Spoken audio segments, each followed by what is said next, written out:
Çanakkale. Cam gibi berrak soğuk denizi, Kaz Dağları'ndan gelen mis gibi havasıyla Türkiye'nin en güzel, en yaşanabilir şehirlerinden biri. Ancak bu güzel şehir aslında tüm bunların ötesinde tarihimizin en büyük savaşlarından biri olan Çanakkale Savaşı ile anılıyor. Bizim de Çanakkale'deki ilk durağımız bu savaşın her karış toprağında hissedildiği, dağlarında dur yolcu, bilmeden gelip bastığım bu topraklar bir devrin battığı yerdir yazan Gelibolu Yarımadası oluyor.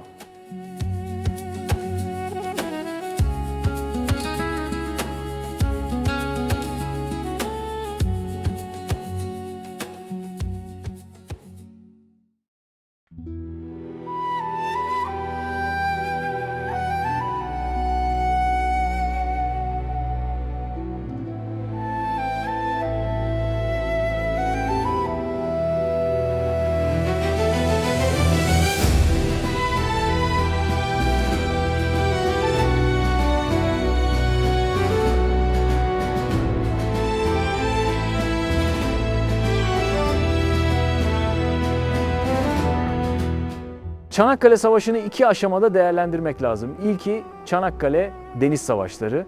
O dönemin en güçlü iki donanması Fransız ve İngilizler zırhlı gemileriyle Çanakkale Boğazı'na geliyor. Bu zırhlı gemilerin atış kapasiteleri ve menzilleri çok yüksek. Amaç Boğaz'ı geçip İstanbul'a ulaşmak ve Rusya'ya bir deniz yolu açmak. O dönem Türk ordusunun elinde Sultan II. Abdülhamit döneminde yapılan ve Boğaz'ın her iki tarafına dizilmiş tabyalar var. Tabya dediğimiz zırhlı gemilere zarar verebilecek büyüklükte topların bulunduğu küçük kaleler.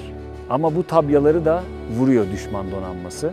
Bir de küçük ama hareketli toplar var. Onlar düşman zırhlılarından bir şekilde kaçabiliyor hareketli olduğu için ama zırhlılara zarar veremiyor. Ne yapıyor? Daha küçük olan mayın gemilerini hedef alıyor. Nusret Mayın gemisi de Boğaz'a düşman saldırısının başlayacağı 18 Mart'ta mayınları döşüyor. Düşman donanması 18 Mart 1915'te Boğaz'a giriyor. Aslında Osmanlı topçuları çok sayıda gemiyi vuruyor ama zırhlı gemiler öyle 3-5 isabet alınca batmıyor.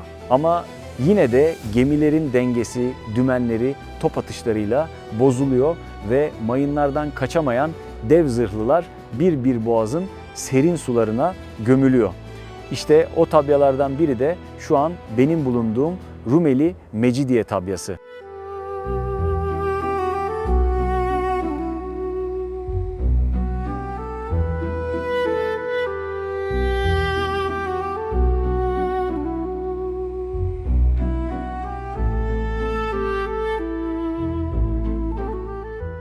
Çanakkale Rumeli tabyasındayız. Burada bir sürü tabya, bir sürü top var. Çanakkale Savaşı sırasında bu topların çoğu işlemez hale getiriliyor düşman kuvvetleri tarafından. Kala kala elimizde bu top kalıyor. Bu topa da gelen büyük mermiler bu kaldıraç bozulduğu için maalesef yukarıya çıkartamıyorlar. Burada bir kahraman doğuyor. Kim bu kahraman? Seyit Onbaşı. Seyit Onbaşı yaklaşık 215 kilogram ağırlığındaki top mermisini sırtlıyor. Sırtladıktan sonra topa çıkarıyor. Birinci mermiyi çıkarıyor, ikinci mermiyi çıkarıyor, üçüncü mermiyi çıkardığında atış yapılıyor ve Ocean gemisi vuruluyor. Ocean gemisi vurulduktan sonra hafif yan yatmaya başlıyor ve bir mayına çarpıyor. Ardından da Ocean gemisi Çanakkale Boğazı'nda suların derinliklerine gömülüyor. İşte Seyit Onbaşı, her yerden duyduğumuz, her yerde resmini gördüğümüz, çok iyi bildiğimiz Çanakkale Savaşı'nda önemli bir yeri olan Seyit Onbaşı'nın heykeli de Mecidiye tabyasında yerini almış. Görüp duygulanmamak, tüylerin diken diken olmaması imkansız bir hikaye.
İngiliz ve Fransız donanması Çanakkale Boğazı'nı denizden geçememişti. Geriye tek seçenek kalmıştı: karadan geçmek. Çanakkale kıyılarına yüz binlerce asker çıkardılar. 9 ay boyunca süren savaşta on binlerce şehit verdik. Ama bu toprakları vermedik. Çanakkale Savaşı'nda şehit düşen 59 binden fazla şehidimizin isimleri bu sembolik şehitlikte tek tek yazıyor. Ve tam karşısında da Çanakkale Şehitler Abidesi duruyor. Çanakkale tarihimizin en büyük savaşlarından, en büyük zaferlerinden birinin yaşandığı yer. Çanakkale geçilmez sözünün tüm dünyaya haykırıldığı yer. Çanakkale 15'liklerin tek tek toprağa düştüğü yer.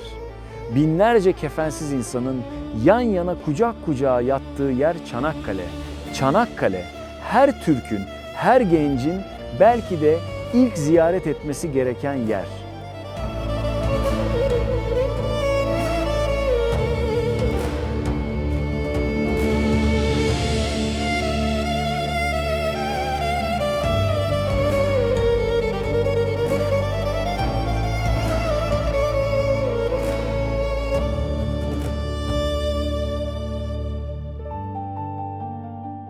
Peki Çanakkale Şehitler Abidesi ne anlatıyor bize? İşte 4 sütunuyla yurdun dört bir yanından gelmiş ve şehit olmuş askerleri anlatıyor. Ve bu abide neyi anlatıyor biliyor musunuz? Çanakkale o gün geçilemedi, bugün de yarın da geçilemez.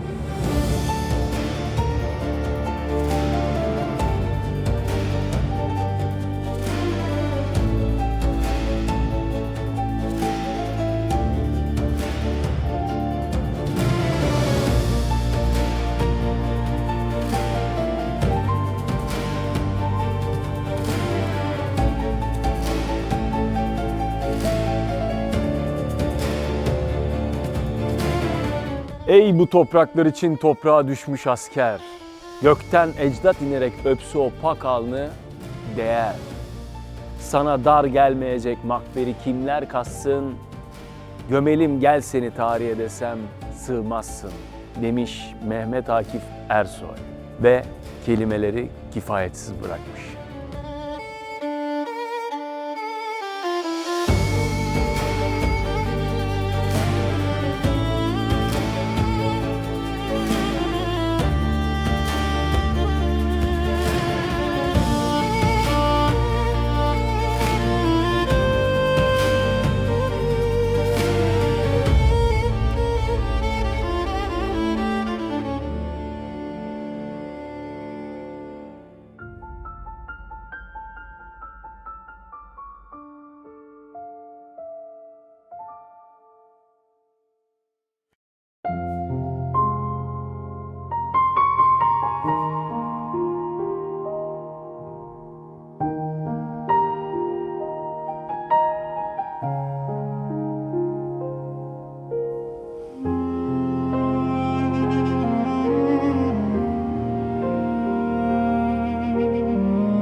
Çanakkale Savaşı'nı oturduğunuz yerden anlamanız mümkün değil.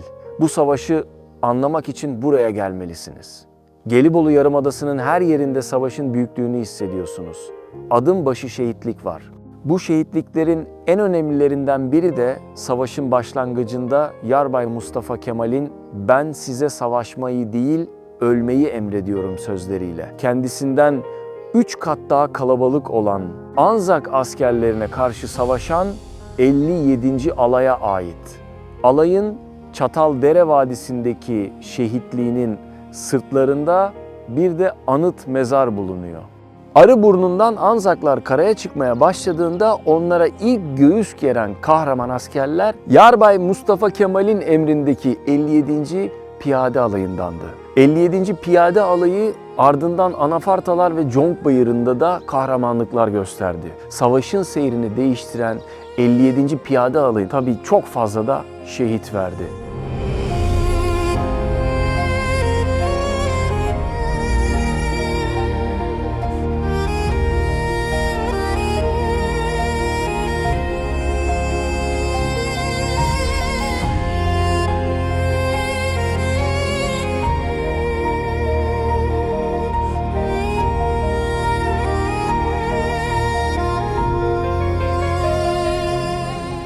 Alay şehitliğinin hemen ilerisinde Mustafa Kemal Atatürk'ün bir anıtı bulunuyor. Anafartalar ile Arıburnu'nun sırtlarında yer alan anıtın hikayesi Çanakkale Savaşı sırasında çekilmiş bir fotoğrafa dayanıyor. Çanakkale Savaşı'nda Mustafa Kemal Atatürk'ün bir cephede fotoğrafı var. O fotoğrafı hepimiz çok iyi biliyoruz. İşte o fotoğrafın çekildiği yerdeyiz. Çanakkale Savaşları Gelibolu Tarihi Alan Başkanlığı o fotoğraftan yola çıkarak fotoğrafın çekildiği yeri bulmuş. Ve o bölgeye o dönemi simgeleyen Mustafa Kemal Atatürk'ün ve savaş arkadaşlarının anıtını yapmışlar.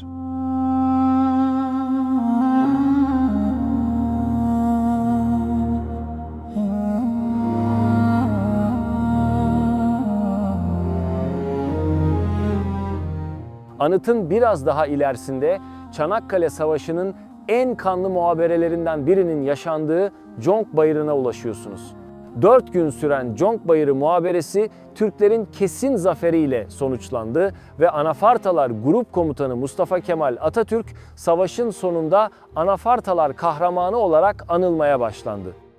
Mustafa Kemal Atatürk askerleriyle birlikte savaşırken bir şarapnel parçası sağ cebinde bulunan saate gelir.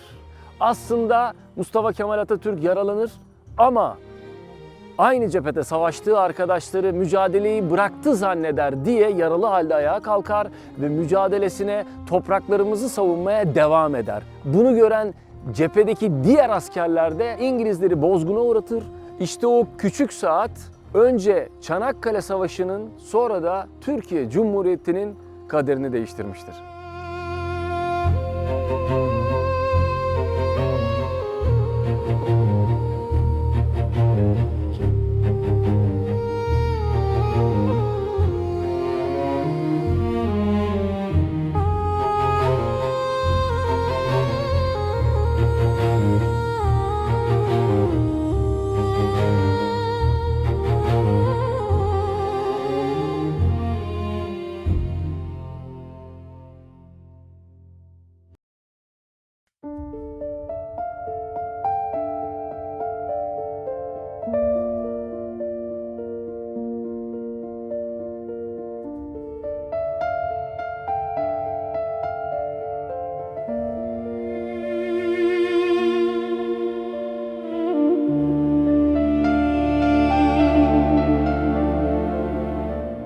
Çanakkale Savaşları'nın yaşandığı tarihi bölgede bu savaşın unutulmaması ve yeni nesillere Çanakkale ruhunu aktarabilmek için çeşitli canlandırma alanları ve müzeler yapılmış. Bunların en önemlilerinden biri Kabatepe mevkiinde yer alan Çanakkale Destanı Tanıtım Merkezi. Merkezde Çanakkale Savaşı hem tematik hem de kronolojik olarak yer alıyor. Bir diğer önemli yer ise Çanakkale Alçıtepe, 1915 Siper ve Hilali Ahmer Hastanesi canlandırma alanı.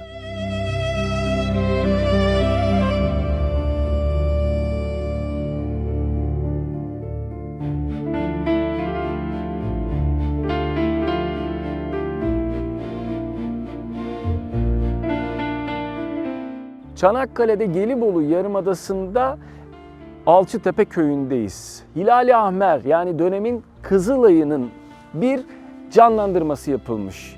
Gelip burayı ziyaret etmeniz lazım. O dönem yaralılara nasıl müdahale edildiğini görmemizi sağlayan çok güzel bir bina yapılmış buraya. Bu binanın arkasında da siperler var. Bu siperlerde de canlandırmalar var. Açıkçası bu bir canlandırma olmasına rağmen insanın tüyleri diken diken oluyor. Bu tarafa gelindiğinde, Çanakkale ziyaretinizde, Gelibolu'ya gelindiğinde mutlaka görülmesi gereken yerlerden bir noktadayız. Hadi yiğitlerim, Allah bizimledir.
Kilitbahir Kalesi. Karşıda Çimenlik Kalesi var. Çanakkale Boğazı'nın birbirine en yakın iki noktasında kurulmuş bu iki kale. Her iki kaleyi de Fatih Sultan Mehmet yaptırmış. Asıl adı Kilidülbahr, yani denizin kilidi. Neden bu isim verilmiş? Kilitbahir ile Çimenlik Kalesi arasındaki mesafe 1250 metre. Her iki kaleye yerleştirilen toplarla Çanakkale Boğazı tamamen kontrol altına alınmış. Yani bu iki kale denizin kilidi olmuş. Hatta bir benzeri de Anadolu Hisarı'yla Rumeli Hisarı var. İstanbullular daha iyi bilirler. Orası da gene boğazları savunmak için yapılmış karşılıklı iki kale. Bu kalenin çok değişik bir mimari yapısı var. Ben daha önce hiçbir yerde görmedim. 3 yapraklı yonca gibi 3 dairesel yapıdan oluşuyor kale. Benim üzerinde bulunduğum bu geniş kulenin adı ise Sarı Kule. Burayı da Kanuni Sultan Süleyman 1551 yılında yaptırmış. Neden yaptırmış? Topraklarımızı, bizleri korumak için. İşe yaramış mı? Hem de nasıl yaramış?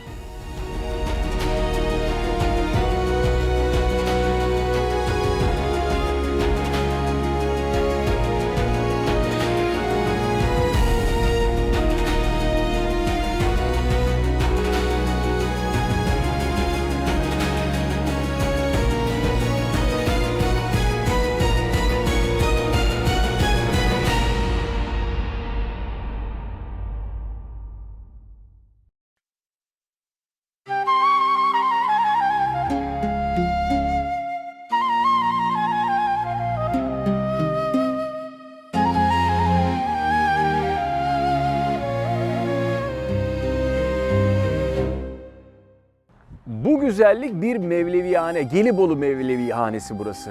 Burası aslında çok büyük bir külliye, zamanın en önemli yerlerinden bir tanesi. Çanakkale Savaşı sırasında burası cephanelik olarak kullanılmış ve uzun bir süre askeri alan içerisinde kalmış.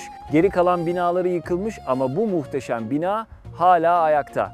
Muhteşem bina diyorum, dış cephesini görüyorsunuz. O kıvrımlı merdivenleri Karaköy'deki komando merdivenlerini anımsatıyor. Bir de yaklaşık bu 500 yıllık binada semazenler sema ediyorlar. Dönüyorlar efendim, huzur dağıtıyorlar. Yukarıda da mahfil var. Yani balkon gibi düşünebilirsiniz. Misafirler de gelip bu balkondan sema edenleri izleyebiliyorlar. Şu anda da ortalama ayda bir kere semazenler semalarını ediyorlar ve misafir olarak da buraya gelip bu güzelliği izleyebiliyoruz. Biz bir davet sırasında geldik. Şu an içeride masalar var, hazırlıklar var ama yine de size içeriği göstermeye çalışacağız. Her zaman açık olmayabilir. O yüzden ziyaret etmeden önce telefonla arayıp sormanızda fayda var. Ama yolunuz buralara düşerse uğrayın. Bu güzelliği görün derim. Nerede? Gelibolu Mevlevihanesi'nde.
Gelibolu'da Bayrak Baba Türbesi'ndeyiz şu anda. Kendisinin adı Karaca Bey ve Bizans ordularıyla Osmanlı savaşırken Osmanlı'da alemdar, yani bayrak tutan kendisi ve bir vasiyeti var. Diyor ki eğer ben şehit olursam bu uğurda beni mutlaka Gelibolu'ya gömün ve benim üstümden asla ama asla bayrağı eksik etmeyin demiş.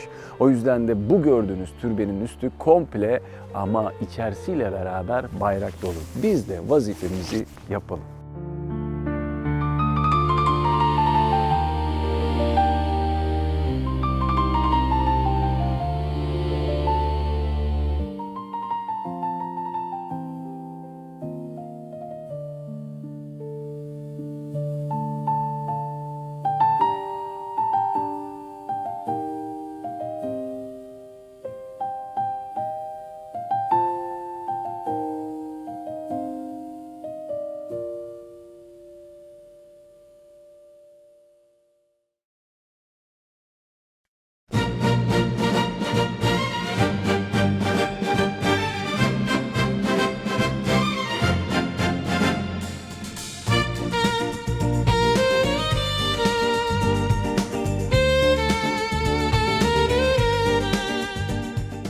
Şimdi Gelibolu Yarımadası'ndan yola çıktık. Çanakkale'nin Anadolu yakasına doğru gidiyoruz.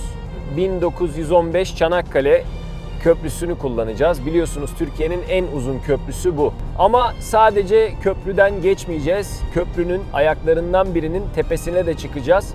Heyecandan kalbim pıt diye böyle ağzımdan elime düşecek gibi hissediyorum. Şu anda karşımda köprü duruyor. Biz güvenlik yolundan içeri doğru girmeye başladık. Daha önce köprünün zirvesine çıkan oldu mu bilmiyorum ama Alp Yollar'da izleyicileri buna şahitlik edecek. Ulaştırma ve Altyapı Bakanlığı'ndan aldığımız özel izinle çıkacağız. Normalde çıkılmıyor. Bunu da not düşelim. Hep beraber izleyelim, tadını çıkaralım. Heyecandan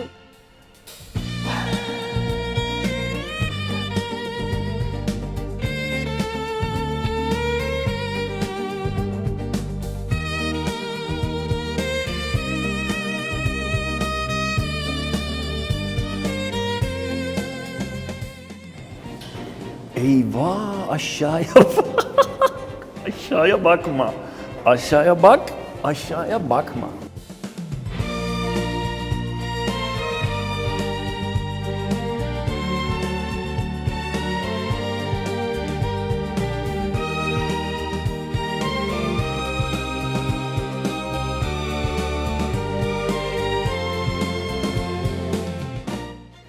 Hadi bakalım yukarı çıkıyoruz. Son zirveye geldik. Bu güzel günde sizler için şartları zorladık, imkanlarımızı zorladık ve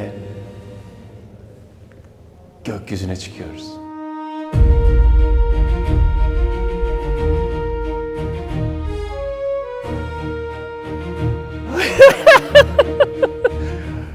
Mükemmel. Mükemmel. Oğlum biz neredeyiz? Ne yapıyoruz biz? Şu anda heyecandan ne diyeceğimi bilemiyorum.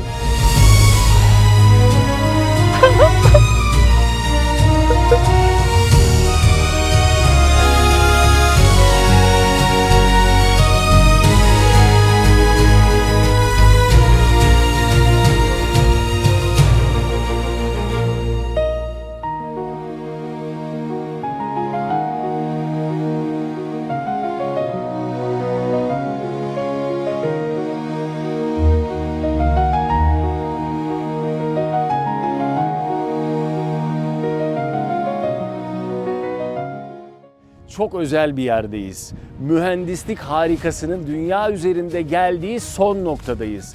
1915 Çanakkale Köprüsü'nün zirvesindeyiz. Bu köprü 2023 metrelik orta açıklığı ile dünyanın en uzun asma köprüsü. Yan açıklık ve yaklaşma viyadüklerini de sayarsak tam 4 kilometre uzunluğa ulaşıyor. 2022 yılında açılan bu köprünün bir de hikayesi var. 2023 metre iki kulenin arasındaki mesafe, yani Türkiye Cumhuriyeti'nin 100. yılını temsil ediyor. Bu kulenin yüksekliği 318 metre. Yani 3. ay 18. 18 Mart'ı temsil ediyor. Köprünün ayakları kırmızı ve beyaz, yani Çanakkale topraklarında şehit olan, bu uğurda şehit olan askerlerimizin kanını ve Türk bayrağını temsil ediyor. 1915 Çanakkale Köprüsü'nün kulelerinin tepesi de top mermisi şeklinde tasarlanmış. Nedeni Seyit Onbaşı'nın sırtında taşıdığı topları burada da görmek istemişiz. Viyadük ayakları, beton ayakları da şehitler abidesine benzetilerek yapılmış. Yine onlara saygı çerçevesinde. Yani 1915 Çanakkale Köprüsü her tarafıyla Çanakkale zaferi düşünülerek tasarlanmış.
Çanakkale Saat Kulesi'nin balkonundayım. Buraya herkes çıkamaz.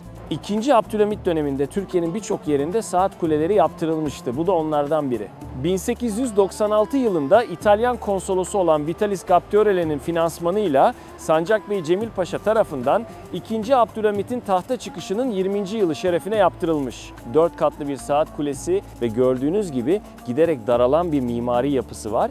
En üst kattaysa mini bir köşkü mevcut. Çanakkale'nin simgelerinden bir tanesi. Çanakkale'ye geldiğinizde hemen meydan şurada. Meydanın hemen yanındaki saat kulesini de ziyaret edebilirsiniz.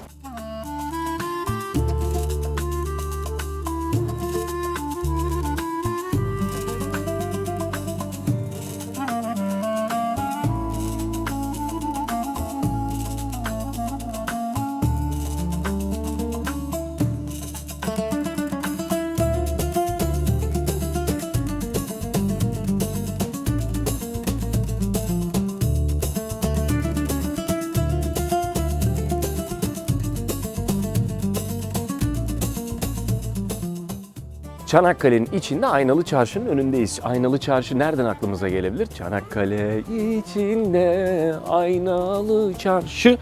Burası orası olabilir. Yani öyle düşünülüyor.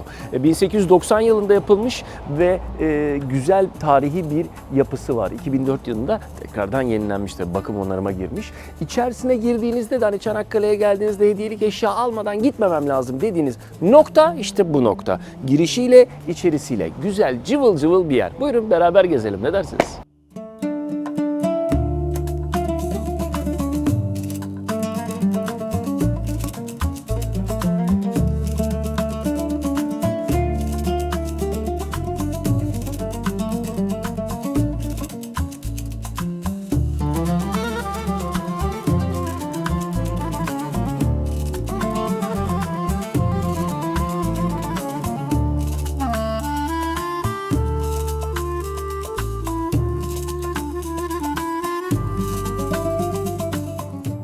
Aynalı Çarşı'ya geldiğinizde envai çeşit hediyelik eşya var ama yani Aşille Hektor tabii en kıymetlilerinden. Çanakkale'de Aşille Hektor'un hikayesi, Truva'nın hikayesi bilinir.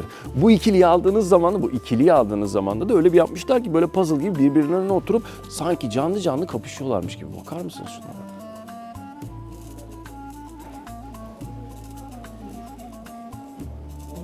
Ben bile ürktüm ya. Aynalı Çarşı'da.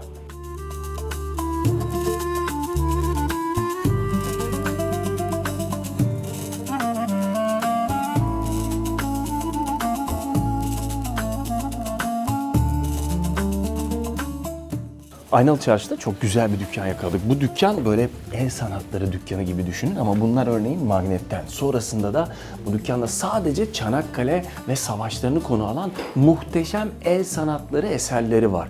Ve hepsi geri dönüşüm ürünleriyle yapılmış. Bakar mısınız güzelliklere?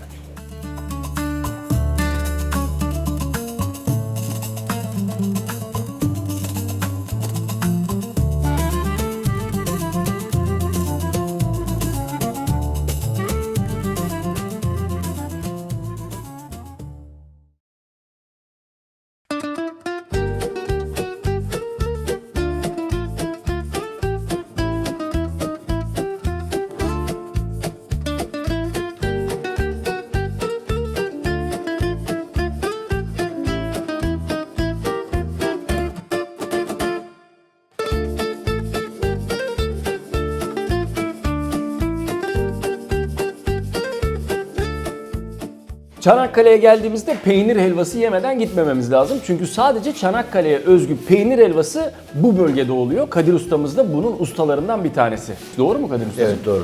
Kadir Ustacığım sen nasıl buluştun bu peynir tatlısıyla? Benim köyüm burada 7 kilometre Saracık köyü. Biz hayvancılık yapardık. Sütlerimizi de buraya helvacılara verirdik. Geldiğimizde de onlara ufak tefek yardımlarda bulunurduk. Daha sonra herhalde beğendiler, yanlarına aldılar beni. He, çırak olarak aldılar yani. Evet, çırak olarak. Ardından da ustası oldu. Bir 9 sene öyle devam ettik, çalıştık, ettik.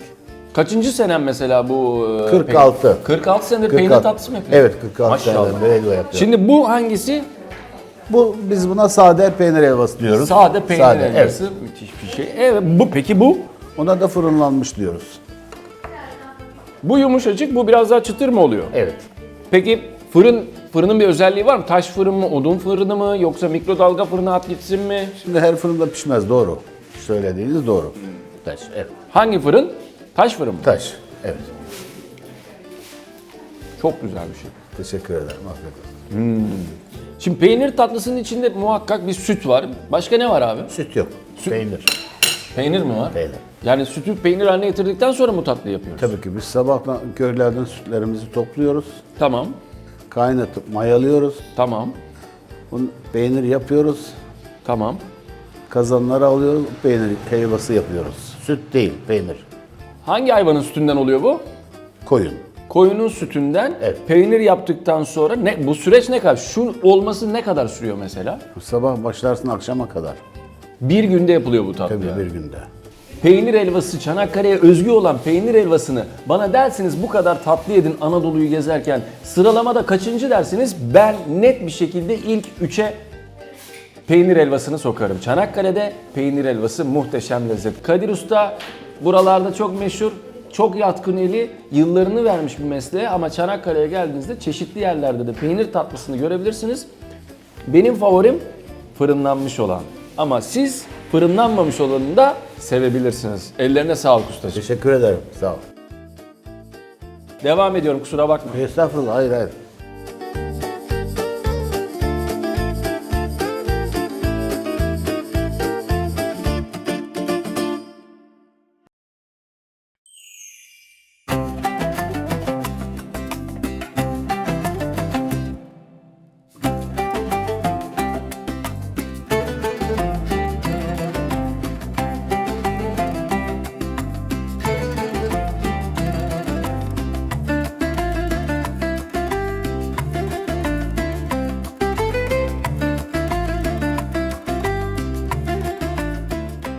Çanakkale Seramik Müzesi'ndeyiz.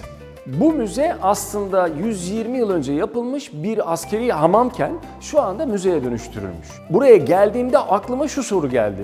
Kütahya'nın seramiği mi, Çanakkale'nin seramiği mi? Kütahya'nın seramiği ile Çanakkale'nin seramiği arasında ne fark var diye soru geldi aklıma, müze müdürümüz yardımcı oldu. Kütahya'mız saraylar için seramiklerini üretirken Çanakkale'liler de halk için seramiklerini üretiyorlardı. Bunların en belirginlerinden bir tanesi şu gördüğünüz mesela simit formlu yağlık veya sirkelik. Bu gerçek bir sanat eseri. Ama yetti mi? Yetmedi. Geldik bu ibriklere. Bu ibrikler ne işe yarıyor? Hemen söyleyelim. Misafir geldiğinde şerbet dağıtma işine yarıyor. Eğer gaga ağızlıysa bebeğimizin kız olduğunu, eğer böyle ibrik ağızlıysa erkek olduğunu belirtiyormuş misafirlerine, çocuklarının. Enteresan.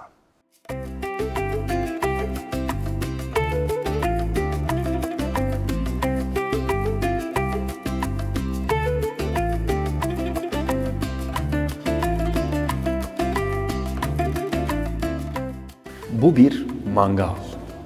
Ama odaları ısıtmak için ve suyu ısıtmak için kullanılan bir mangal.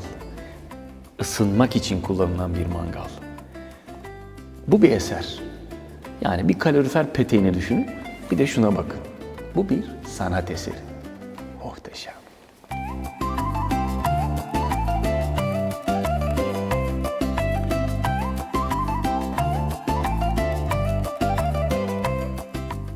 Çanakkale'nin seramik sanatının en kıymetli formlarından bir tanesi at başlı testi. Bu bir testi.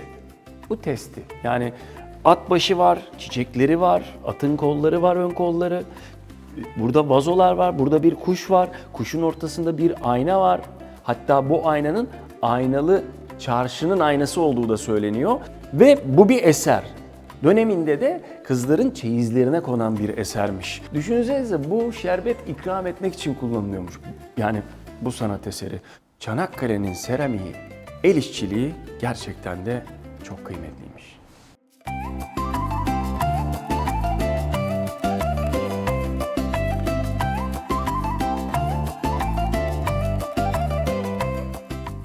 Çanakkale'nin seramiği halkla buluşmuş geçmişte, bugüne kadar gelmiş. Ama Ergün ustamız bunu biraz daha modernize etmeye çalışmış ve başarmış da.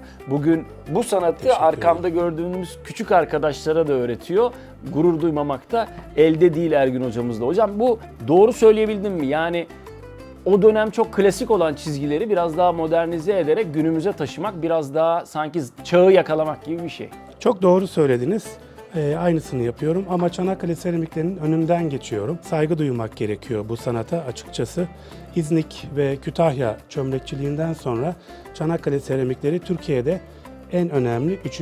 büyük halk sanatı olarak geçiyor. Çanakkale seramiklerinin temel özellikleri çok süslü olmaları, üzerlerinde çiçek motifleri var, akıtma astar ve sır dekorlar var, at başlı testiler, at biçimli kaplar, değişik hayvan formları gibi çok fazla ürün yelpazesi var.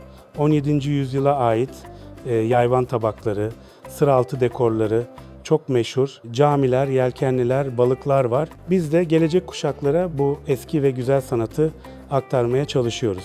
Yani kültürün devamını sağlamak çok önemli. Açıkçası öğretmek gerekiyor, yazmak gerekiyor ve bunları da uygulamak gerekiyor. Neler buldum, arkada neler buldum, bakar mısınız şunlara?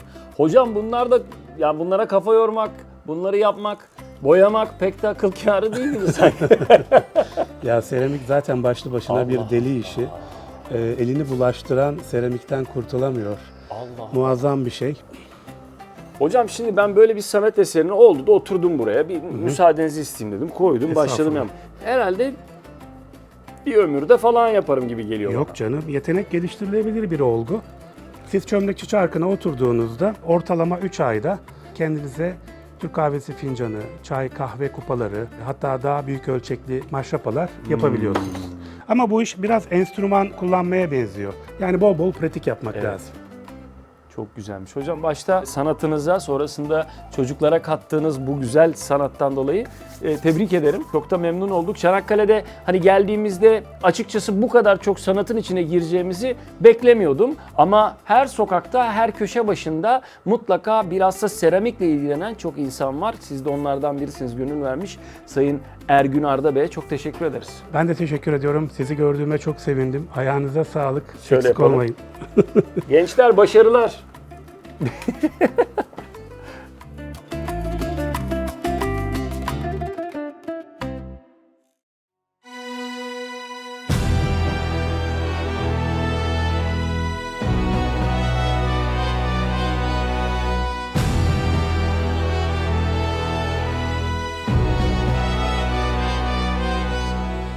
Piri Reis'in memleketi Çanakkale'nin sahilinde dolaşırken bir ahşap at göreceksiniz. Bu at ünlü Truva atı. Bu dev ahşap at Yunan mitolojisinde ve Yunan edebiyatında önemli bir yer tutan Truva ya da Troya Savaşı'nın sembolü.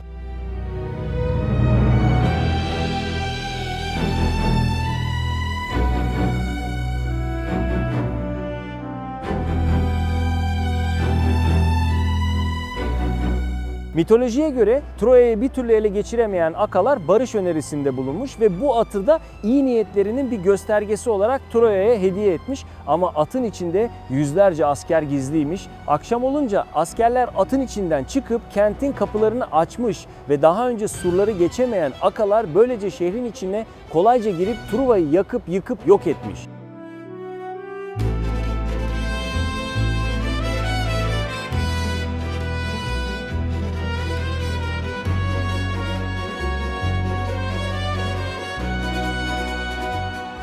Sadece topuğundan vurulursa öldürülebilen yarı tanrı Aşille, ünlü savaşçı Truva prensi Hektor'un mücadelesine sahne olan bu savaş gerçekten yaşandı mı bilinmiyor ama Truva ya da Troya antik kenti 19. yüzyılda Çanakkale'nin Tevfikiye köyünde bulunmuş. Şu an Çanakkale merkezinde yer alan bu at ise 2004 yılında çekilen ve başrolünde Brad Pitt'in oynadığı Troy filminde kullanılan at. Filmde oynayan atı kente yani Çanakkale'ye hediye etmişler gittikten sonra. Nerede geçmiş bu olay? Troya'da. Biz şimdi asıl hikayenin yaşandığı yere yani Troya antik kentine gidiyoruz.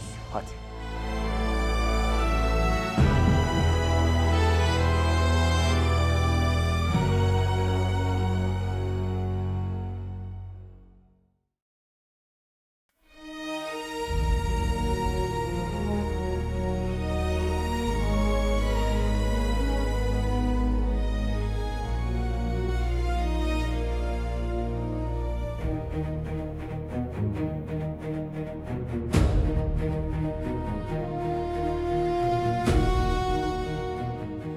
1998 yılında UNESCO Dünya Mirası listesine giren Troya Antik Kenti'ndeyiz. Filmlere, romanlara, destanlara konu olan yerdeyiz. Aşil'le Hektor'un birbirlerine amansız mücadele verdikleri mekandayız. Truva atı efsanesinin yaşandığı yerdeyiz. Açıkçası burası bir Selçuk gibi, Efes harabeleri gibi ayakta kalan bir yapıya sahip değil. Net konuşmak lazım. Ama olur da İlyada destanını düşünürseniz, birazcık filmleri düşünürseniz burayı gördüğünüzde gerçekten de hayalini kurabiliyorsunuz. Sizi biraz hayale sürükleyen bir antik kent, Troya Antik Kenti.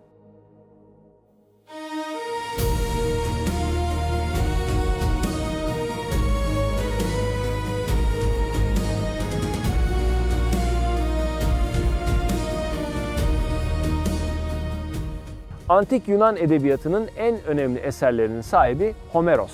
Homeros, İlyada Destanı ve Odise isimli iki destansı şiiriyle biliniyor.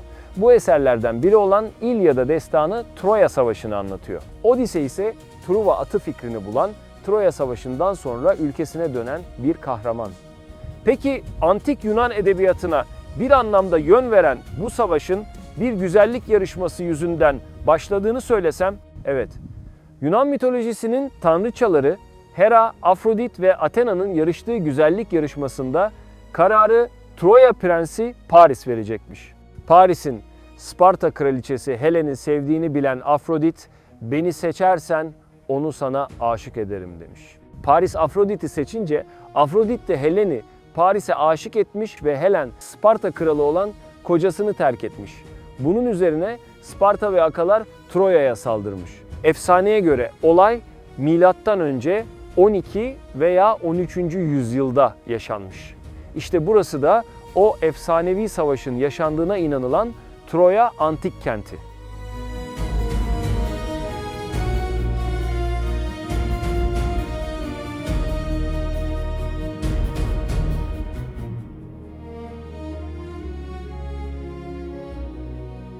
Hem savaşlarla hem de depremlerle çok büyük yara almış bu kent ama bugüne kadar ulaşan kalıntıları gördüğünüz gibi amfitiyatroya benzer bir yapısı var mesela. Burası küçük tiyatro, biraz da kışlık tiyatro gibi de düşünebiliriz. Üstü kapalıymış zamanında buranın. Aynı zamanda da bir müzik stüdyosu, yani müzik yapılan, icra edilen, müzik öğretilen bir nokta burası. Bir dönemde yine yargıların verildiği bir mahkeme gibi de düşünebiliriz açıkçası.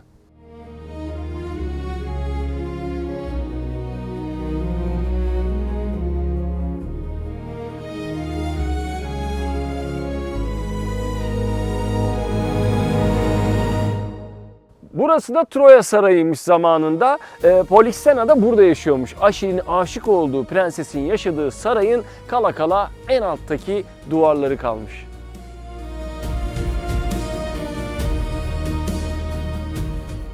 Troya Antik Kenti aslında Efes gibi bir liman kentiymiş ama Karamenderes Nehri'nin getirdiği alüvyonlar nedeniyle zamanla denizden 7 kilometre kadar içeride kalmış ve eski önemini kaybetmiş. Troya 8. yüzyıldan sonra da tamamen terk edilmiş. 19. yüzyıldan sonra yapılan kazılarla bu antik kent yeniden ortaya çıkmış. Kentten çıkarılan eserler ise buraya çok yakın bir mesafede bulunan Troya Müzesi'nde sergileniyor. Şimdi oraya gidelim.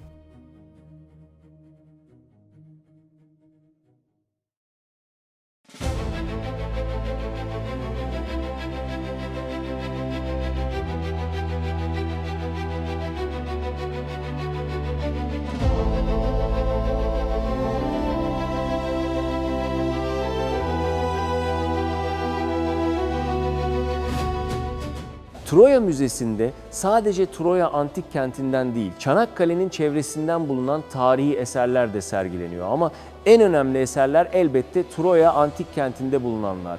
Bu da Biga'daki Kızöld'ün tümülüsünde bulunmuş 2500 yıllık bir lahit. Bu lahit benim gördüğüm en güzel lahitlerden bir tanesi ama üstünde bir hikaye barındırıyor.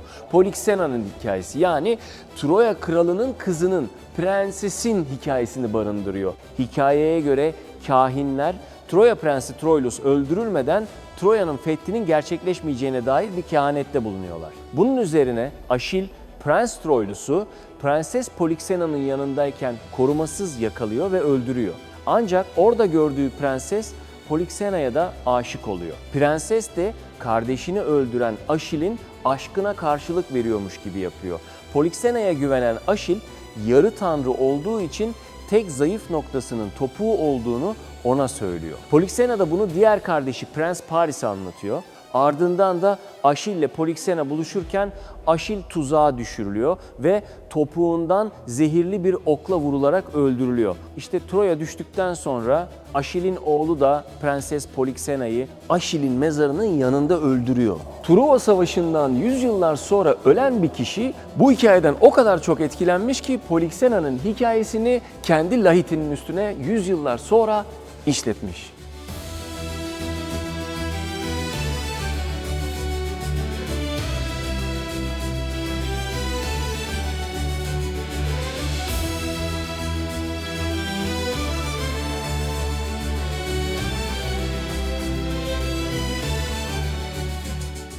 Bundan 3200 yıl önce Troyalılar Hititlerle bir anlaşma yapmış. Bunu nereden anlıyoruz? Bu tabletten anlıyoruz. Yaklaşık 3200 yıllık bir tablet var gene müzede.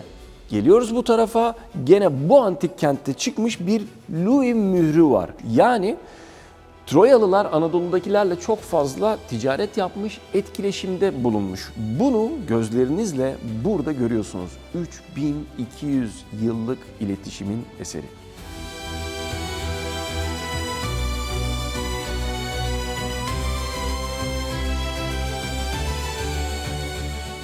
Troya Müzesi'nin 1. katını gezerken böyle bir şey çıktı karşıma. Bu ne biliyor musunuz? Aslında o dönemde yaşanan hayatı göstermeye çalışıyorlar ama bunu teknolojiyle birleştirmişler. Yani işin içine hologram katmışlar. Buraya geldiğinizde, bunu gördüğünüzde şöyle cama yapışıp kalıyorsunuz. Teknolojiyle tarih ancak bu kadar bir araya gelebilir. Muhteşem bir görsel.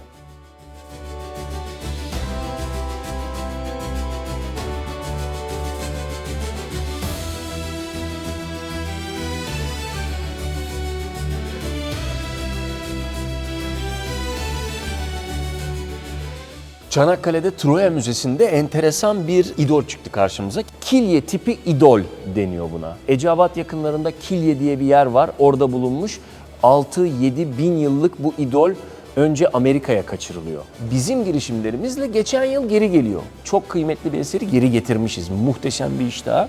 Bu biraz daha böyle filmlerde gördüğümüz uzaylı figürüne benziyor açıkçası. Mermerden yapılmış, iki kolu böyle duruyor ve gökyüzüne bakıyor. Gözleri yukarıda.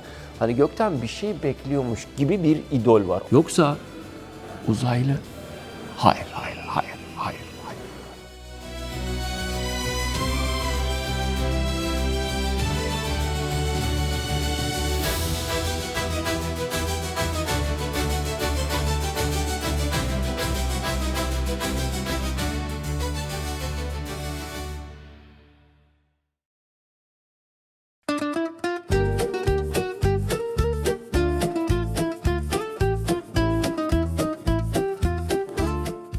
Çanakkale Ezine'deyiz. Ezine'den her seferinde geçtiğimde her yerde yazıyor. Ezine peynir, Ezine aşağı, Ezine peyniri yukarı, sağa sola, sonra peynir.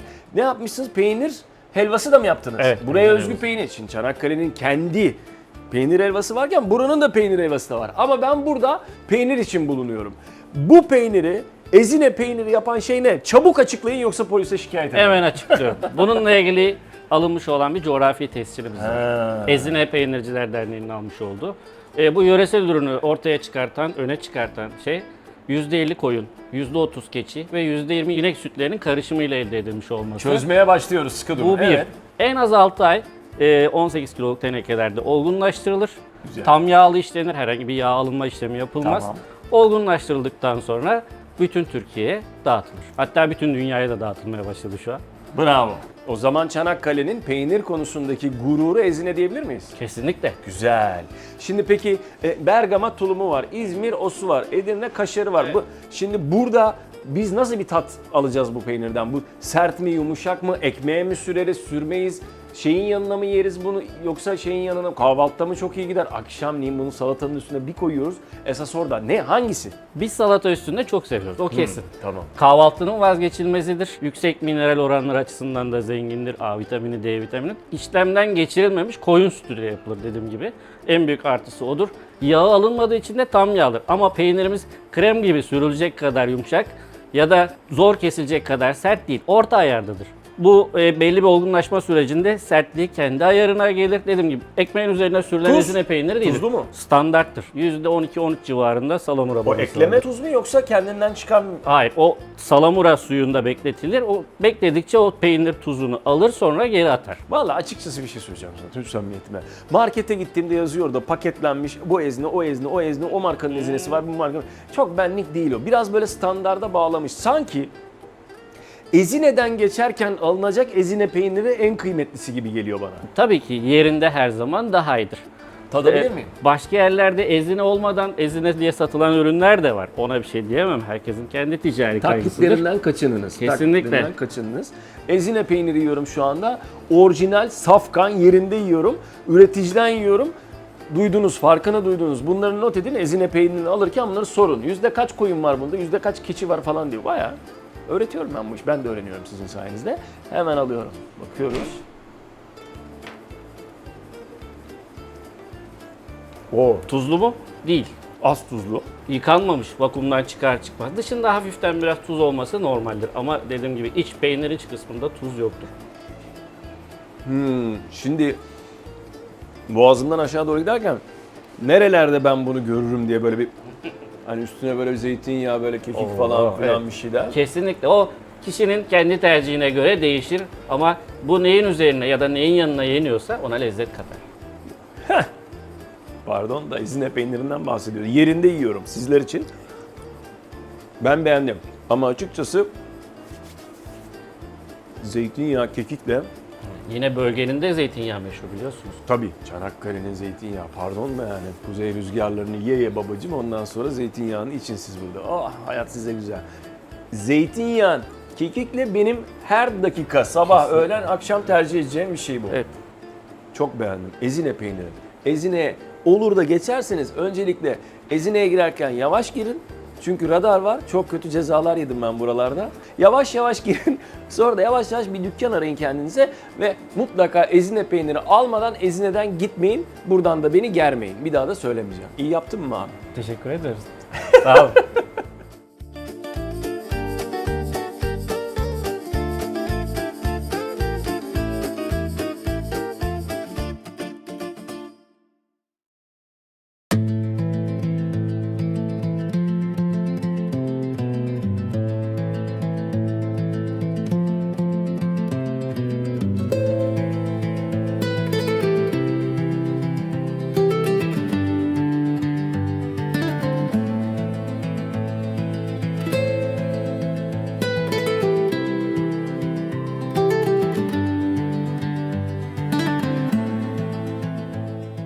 Çok güzel bir yerdeyim.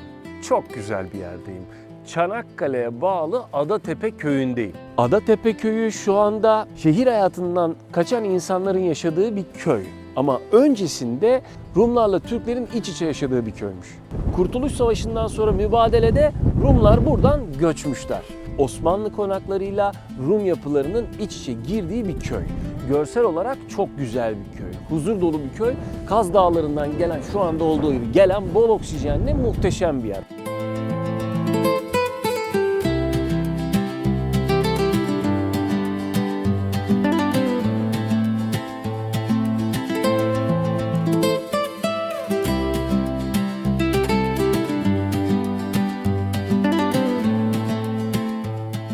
Denize çok yakın olan Adatepe köyü denizden bakıldığında gözükmüyor. Nedeni de korsanlara gözükmemek efendim. O zamanlar korsanlar var ve gördükleri yere saldırı yapıp yağmalıyorlar. Adatepe köyü biraz saklanmış ama çok güzel bir yer.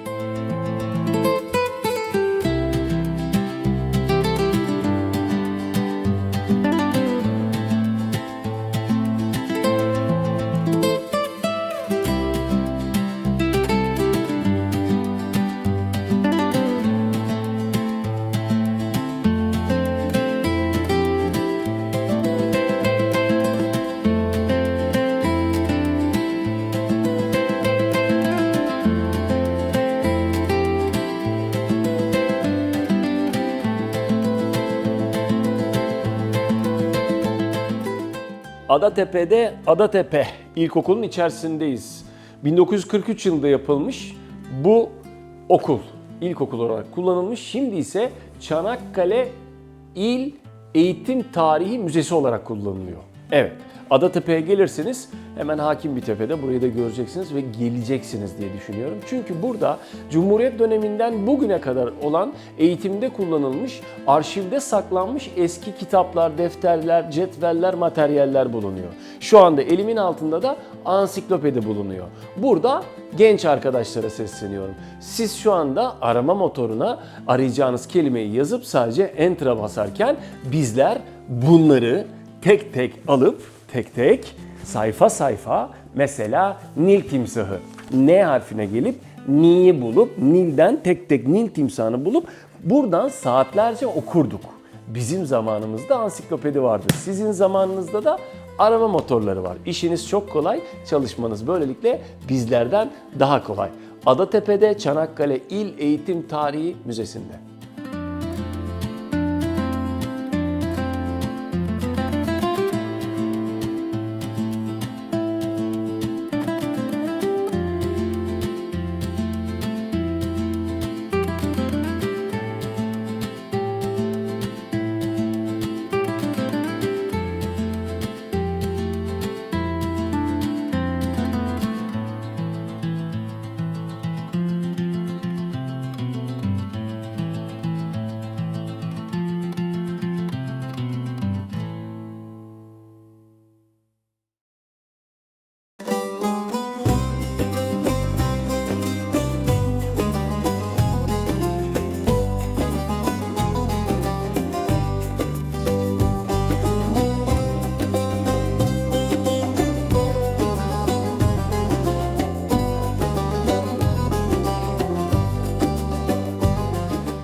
Evet, şu anda programın kapanışını yapmak üzere Küçükkuyu'nun sırtlarındaki Zeus altarına doğru gidiyoruz. Çanakkale herkesin görmesi gereken bir yer. Çanakkale şehitliği bizim gezdiğimizden çok daha büyük. Biz çok az kısmını gezebildik. Gökçeadası var, Bozcaadası var. Belki oraları ayrı bir bölüm yaparız. Assos'u var, Behram Kalesi var. Merkezde Çimenlik Kalesi var. Deniz Müzesi var. Yani Çanakkale'de gezecek çok daha fazla yer var. Ama biz 2 günde ancak bu kadar yer gezebildik. Umarım geri kalanını başka zaman size gösterebiliriz. Siz de bu sırada Alp Yollar'da kanalına abone olmayı, yorum yapmayı, beğenmeyi unutmayın ki size daha fazla, daha kaliteli içerikler üretebilelim. Şimdi Zeus altarından size veda vakti.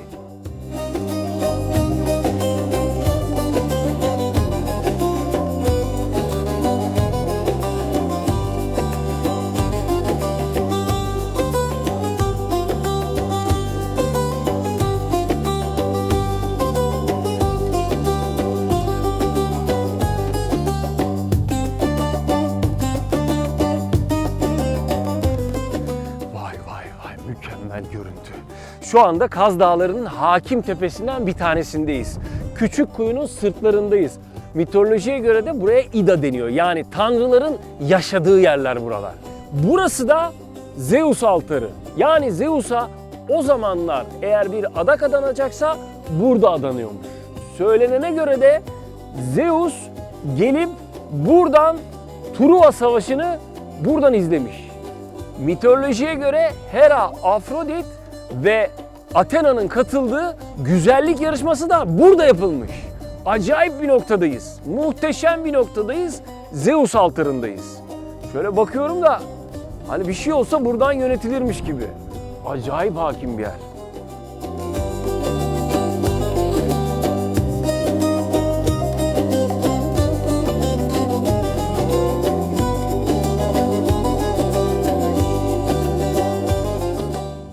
Evet, üzülerek söylüyorum ki bir bölümün daha sonuna geldik. Çanakkale'de neler yaşadık neler, ama derseniz ki aklında ne kaldı Alp derseniz tabii ki de Çanakkale'de şehitlik kaldı. Çanakkale'de şehitlerimiz, destanımız ve Çanakkale zaferimiz kaldı. Bir de hayatımda geçirdiğim en güzel anlardan bir tanesini yaşadım. Nerede biliyor musunuz? Bu bölümde 1915 Çanakkale Köprüsü'nde. O Çanakkale Köprüsü'nün zirvesine tırmandım ya, benim için gerçekten de bir zirveydi. Çanakkale'de anlatılacak çok şey var. Edremit Körfezi'nden tutun İstanbul'a kadar muhteşem bir boğaz, efsanelerle dolu Çanakkale. Bizlerden bu kadar. Önümüzdeki hafta tekrar görüşmek üzere. Hoşça kalın.